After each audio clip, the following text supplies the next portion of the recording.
Hello, this session is on basic boat parts, rules of the road, and methods of attracting attention. I'm really sorry, but basic boat parts didn't record due to space issues in my Zoom account. However, all the information is in the slides linked from the video description. In the missing recording, Jeremy talked about port and starboard, windward and leeward. Port is the left hand side of the boat, and port and left both have 4 letters, so you can remember it, and starboard, which is the right hand side of the boat. He also introduced windward, which is the direction the wind is coming from, and leeward, which is the direction the wind is blowing towards. Sailors like to use these to refer to the upwind or downwind side of a boat, or anything else that's upwind or downwind. Next thing is rules of the road. So there are 2 kinds of rules of the road. The first one is the international version, which is the international regulations for preventing collisions at sea, or as most people refer to them as the Coll regs. And the purpose of these regulations is that they act like a highway code for maritime traffic, and they are predominantly based on the maneuverability of the vessels. So the less maneuverability you have, the more rights you get. So if on the Thames you've got a ship that requires very deep water, and you're in a dinghy, you're the one that gets out of the way because it can't exactly move closer to the Kent shore without running aground. So as I put in here, if in doubt, get out of the way. So the Coll Reg book, this is an old version of it, but this goes into all the detail about who has rights of way and so on and so forth. You will also find that these are supplemented in various rivers by the local river authority. So in our case, that's the Port of London Authority, who will then put in their own bylaws to suit their own purposes about managing the traffic on the river as they see it. So there are bylaws that are worth just keeping an eye on as well. And the other one are the racing rules of sailing, which get updated every 4 years. So this one is the 2013 to 16. It is very voluminous. I've never read it. I fly by the seat of my pants when it comes to racing, but you can also get, I think I've got it with me. There is also a book that explains every rule in the racing rules, just in case you wanted to be one of those racers that likes to shout rules at people. But again, the purpose of this is to govern the way races are managed and how competitors are to behave. So, you have to behave in a seamanship-like manner and not swear at people and cut them up and shout at them and generally make their life a misery. So those are the 2 kinds of rules of the road. But there are some very specific ones that we teach in the RYA courses. So I'm going to go through them. So here we go. I've now introduced you to the word port and starboard. So this is them now being practically used. So a boat on port tack has to give way to a boat on starboard tack. And you'll think, what the hell does that mean? But very basically, if you're sitting in a dinghy and the sail is on the left-hand side, on the port side of the boat, it means you're on starboard tack. Yeah. So if you look at the orangey brown boat, it's on starboard tack and its sails are on the left-hand side of the boat. The boat that's on port tack, its sails are on the right-hand side, on the starboard side of the boat. Yeah, so it's a bit counterintuitive. If you're on the starboard tack, actually your sails are on the port side. Yeah. So what they've decided many, many years ago was that a boat that is on starboard tack has right of way, i.e. the port tack boat has to keep out of its way. So as you can see with this blue boat, it's had to sail around the back of the starboard tack boat. So when I was a kid, I never really got my head around this. And the only way in racing that I could work out whether I was on port or starboard was to sail at someone and see whether they shouted at me or got out of my way. So if they shouted at me, I knew that I was on port tack and I'd remember what side the sail was on, and then that would sort me out for the race. So I don't advise it, but that's how I learnt it. So when you're out, and it's not just about racing, when you're out sailing and you're on port tack and someone is on starboard tack, out of courtesy, you should get out of their way. And likewise, if they're on port tack and you're on starboard, keep an eye on them, even though you have right of way. and they should keep out of your way. Not everyone sees you, so you should therefore take avoiding action. So the number one collision regulation is avoid collisions at all costs, even if you have right of way. So the other one is fairly simple. Power gives way to sail, of course, unless it has restricted maneuverability. So on the River Thames, the Cobble Fret would not give way to Jeff in his yacht because he has restricted maneuverability. And interestingly, their definition of power includes hand power like oars. So if someone is rowing at you, they have to give you way because you are under sail. So assuming that it's a boat that doesn't have restricted maneuverability, anything that is under motor power or hand power has to give way to someone who is purely sailing. Yeah, so that's quite an easy one. Though again, I warn you, people in power boats don't always look where they're going, so you might have to take avoiding action if quite clearly they're still bearing down on you. So I introduce you to the word windward. So here it is again. So just to show you, you can see where the wind is coming down. The boat that's brown, yeah, is closer to where the wind is coming from the boat that is blue. So the windward boat is the brown boat because it's closer to the wind, and the leeward boat is further away from the wind. So it is so it's downwind, it's leeward of him.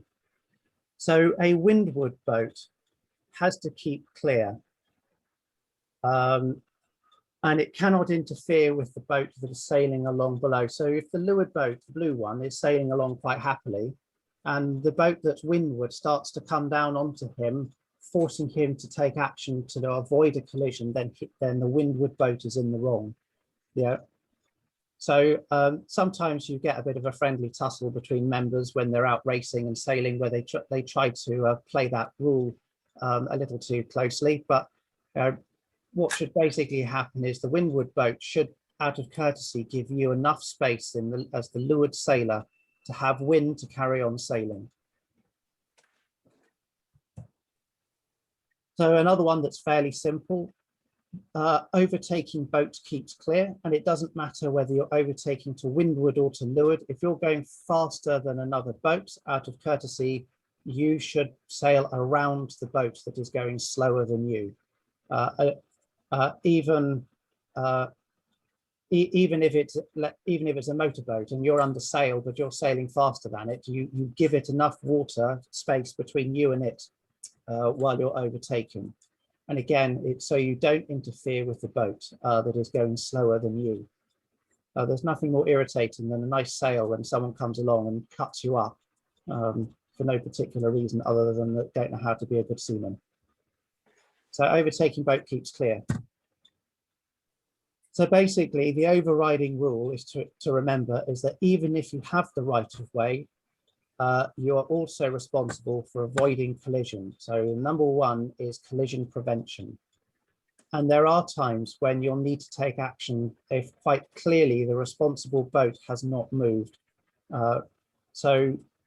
That's where you and your crew, if you're in a boat with more than one person, need to keep a lookout all the time to see what's going on around you and communicate with each other. And if there is a boat that is, let's say, on port tack coming at you and you're on starboard, you need to shout starboard at him, and then hopefully they'll move out the way. And if they don't, then that's you moving out the way so that you avoid a collision. So those are the very basic rules of the road that we have to teach to start with. Port gives way to starboard, power gives way to sail, windward boat keeps clear, overtaking boat keeps clear. And then even if you have right of way, you're responsible for avoiding collisions. So don't worry about remembering them all, but you will meet them again, especially when you're out on the water, and even more so when you're racing.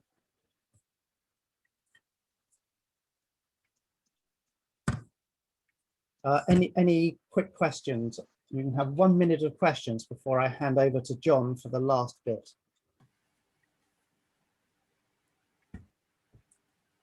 I shall take silence as either confusion or complete understanding. But again, if you have any questions, there's the WhatsApp group. and feel free to send John and myself an email if you want to do it offline, because this isn't about a memory test. We want people to feel confident about talking to us. So I will shut up and then hand over to John. The only thing John will need to say to me is next slide, please, so that I can move on for him. Hello. Yeah, so this next bit is on methods of attracting attention. The call regs actually define quite a few methods of attracting attention, signaling distress. And we're going to talk about the ones that are well suited to sailing. So next slide, please, Boris. All right. So the first one, kind of like the easiest one, I suppose, is a hand signal. What I thought we might do is anyone that's up for it, we can actually like stand up and do the hand signal. So yeah, anyone that's up for it, like get ready. What we're going to do is I can't actually see if anyone's doing it or not. No, we're watching you, John. All right, okay. So you put your arms by your side and you wave them slowly up and down. That's the international distress signal. And yeah, also in contrast, waving doesn't work because people assume you're having a great time and just wave back and drive off. If you've seen Team America, you'll understand what the international distress call looks like. Okay, oh, right, fair enough. Yeah, so next one, flares. So there are three kinds of flares. There are smoke flares, and they, well, no, can we, yeah. There are smoke flares, and they give off orange smoke, which is defined as a distress signal in the call regs. The next type is a handheld flare.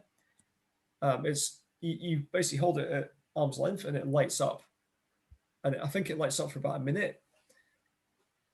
And the final type of flare is a parachute flare, which fires a bright flare 300 meters into the air, and it comes down slowly on the parachutes. Flares expire, so you have to, if you carry flares, you have to make sure that they're within the expiry date. Otherwise, you run the risk of it might just not work, or they might like go off or something. I don't know. It's best to keep them it's best not to keep them beyond the expiry date. The other thing about them is they're pyrotechnic devices. And that means two things. It means one, you have to keep them dry if you want to be able to use them. And two, it means there's some kind of inherent risk involved. So you've always got to think, if you want to carry flares, is the safety advantage of actually using them to attract attention going to be worth the risk of carrying like pyrotechnics on board that could potentially be a fire hazard? Next slide, please. Okay, yeah, there's a few more ways. So whistles. I don't recommend that people ordinarily carry whistles when they're sailing, but I think all life jackets have to have a whistle in to be qualified as a certain standard. So I'm pretty sure that all yacht life jackets will actually have one built in. Yeah. But not buoyancy aids. No, you have to buy one for your buoyancy aid. Yeah. Yeah, and shouting as well. Shouting is a fairly good, straightforward way of attracting attention. To be honest, when you're dinghy sailing, if there's safety valve, they should be looking for you. So I mean, if you capsize, they should basically see you fairly quickly and make a beeline for you. But sometimes you'll still need to attract attention. Okay, lastly, VHF radio. Yeah, great. Jeremy's got one showing. So quite a few dinghy sailors carry VHF radios on them when they're sailing, and what it allows you to do is it allows you to sail when there's no safety boat out and know that you can actually call the PLA or the RNLI if you get into difficulty. So it's kind of like useful as a safety net if you want to sail independently. And also all yachts pretty much will have a VHF radio on board, a permanent one. To use a VHF radio, you have to be qualified. You have to have a license. And to get that, there's an RA course. I think it lasts 1 day. And at the end, there's like a quick exam and you get qualified. So shall we talk about how to send out a pan or a mayday if you're in distress? I don't think we need to at this stage. Yeah, okay, fine. But yeah, all I'd think about is if you happen to have access to radio and you're in distress, I hope everyone would just use the radio, even if you don't have a license, if your life might depend on it. Like safety is more important than whether you have a license or not. So in a situation where your life might be at risk or someone's life might be at risk, don't think, oh, like, do I have a radio license or not? Just, you're better off just using it and asking questions later. So yeah, also I just wanted to mention there's like a whole system of like locator beacons you can get that radio your location if you're in distress, and a whole system of like rescue communication, but that's not what we're talking about now. All right. Any questions? So this is one of those, John. So this wears like a watch, and mine connects to my mobile phone. So if I fall over the side, it activates my phone alarm. So, and then the crew can look on my phone and it will give directions. It'll give the coordinates for where I am if they want to come and pick me up or just leave me. Oh, wow. That's pretty cool. Yeah, that's what I have.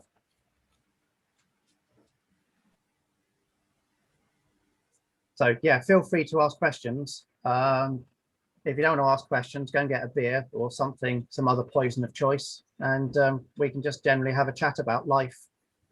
Yeah, sounds good. And the fact there are only 18 days left before we can go sailing.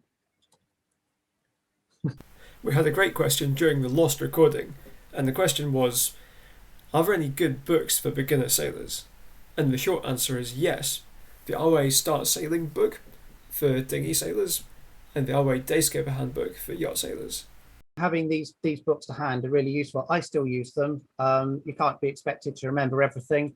If you go on people's cruises, you'll find that they've got these books, almanacs, and all sorts of they'll refer to just to refresh their memory. You know, sailing isn't always a memory recall job. You can, especially on yachts, just go and quickly refer to something. Especially if you're doing sailing that requires you looking at signals and flags and lights at night. So you do need to just be able to go and refer to them. So don't worry about not remembering stuff at the moment, but I just want to introduce you to these terms.